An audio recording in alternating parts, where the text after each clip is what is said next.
YouTube. This your guy Antron John coming back with you with another video. I have a. I really want to talk about this topic. This played a lot on my mind for a very very long time. I think this happened like around about like 2006. It was me and one of my partners. It was spring break, and we was down on the beach, and we were just riding. Just enjoying the script, going back up and down and everything like that. This was the first time I ever got into a weird misunderstanding with the law enforcement. So basically, when you ride the script, you normally will go up to the other end, then come back around and come back down to the other end.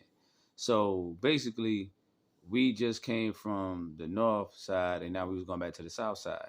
So we on our way going back down, and then we had to find a way to turn around because, every time you turn around, you normally turn around in a parking lot.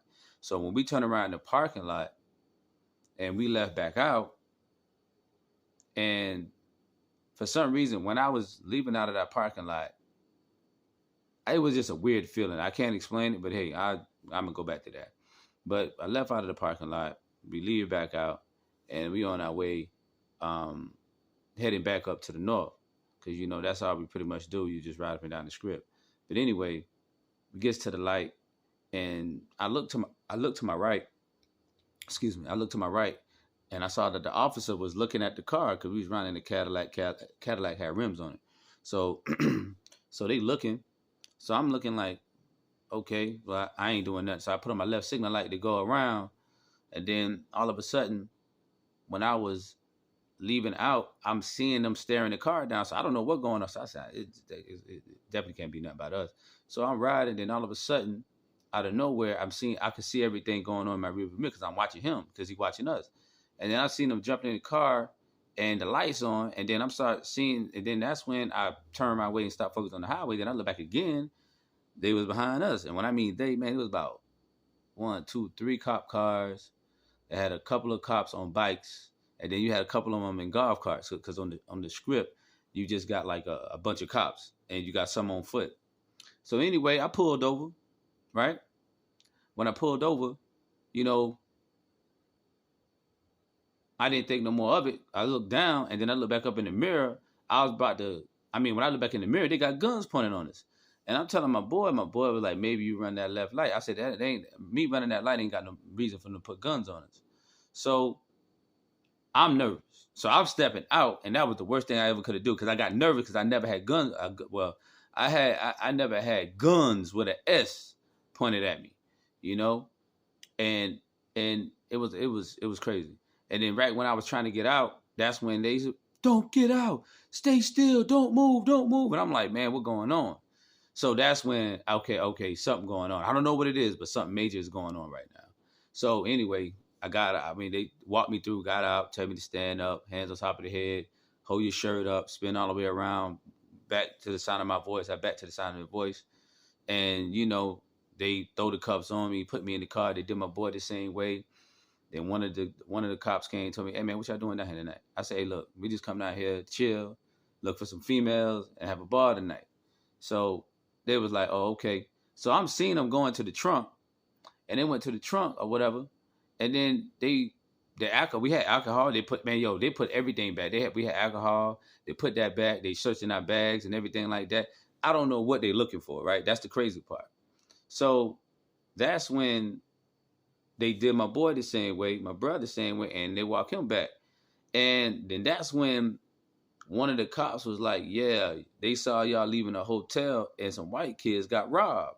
I'm like, whoa. I said, now, and then they said they seen some white kids got robbed, and then the car, the license tag fit the description of the car, right? So I was like, yo, what in the world is going on?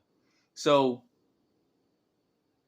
they talking to us, and then one of the guys said, well, their stories matched up. I said, okay, cool. That's when the cop was like, well, let's let these kids see if y'all the ones. And I'm like, let us see if we the ones. So sure enough, it was a kid in a van. They had the light shining on it, so I couldn't see the kid. I could see the top of his head though, but I couldn't see his face. So, and I could see the kid said no. And then The other kid, it was one been in the van, one been in the Crown Vic, and the van went through, and then the kid in the Crown Vic pull up, and like that's them. And I see the kid say no, and they did my boy the same way too.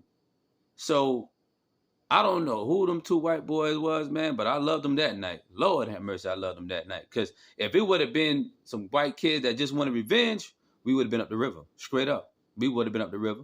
But, I mean, they still got to find the weapon.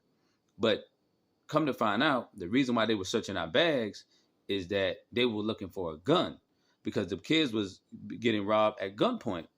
So now that's when things started to get crazy. The cop was looking at each other like, damn, we could have killed these kids, man, if we wasn't if we wasn't on point like I was supposed to. Yeah, because I know I could have got shot because I was trying to get out because I was nervous.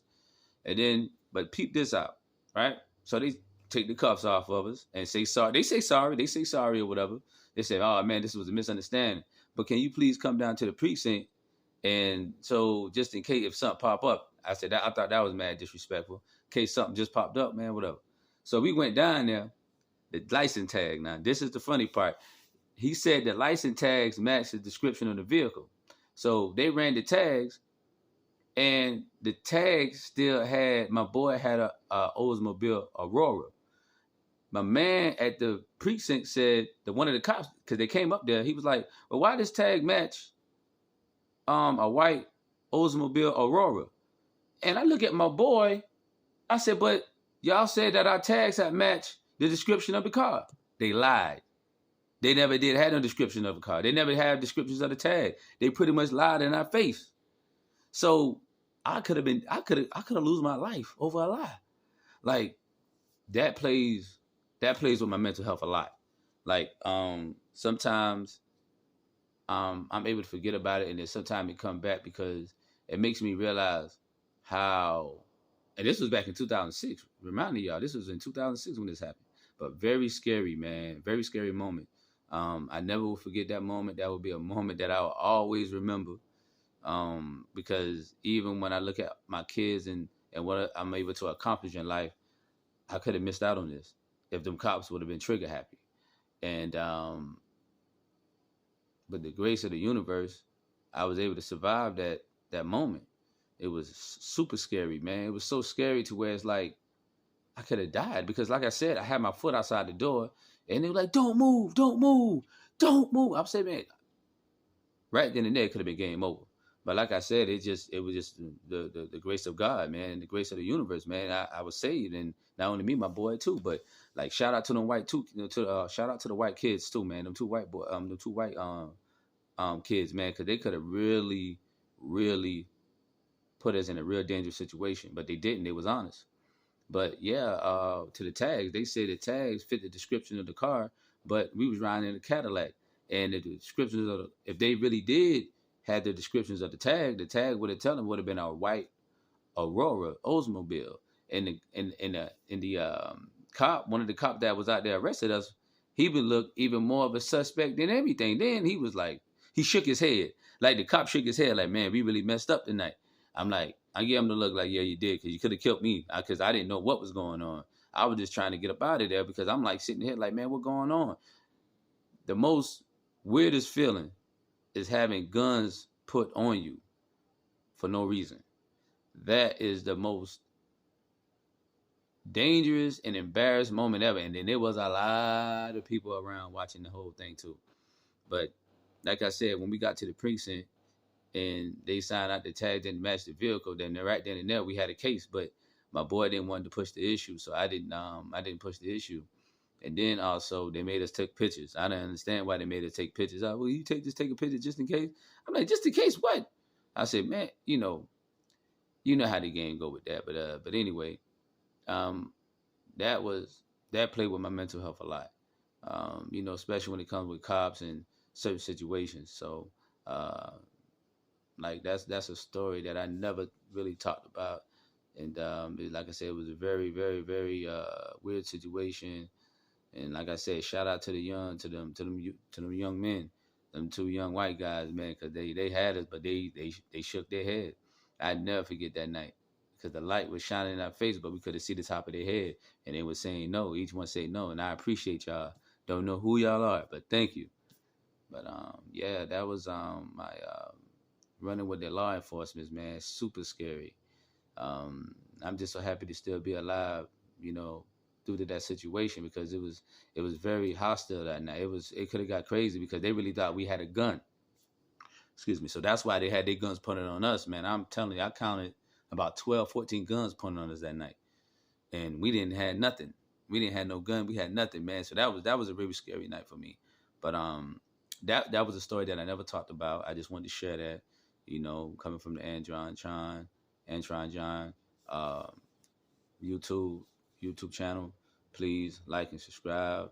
And you know, it was just one of them. It was just one of them things. I'm happy to talk about it now because it's so far gone. It was like around about 2006. But you know, everything is everything. You know, once again, it's coming from your guy Antron John. Like and subscribe. Thanks.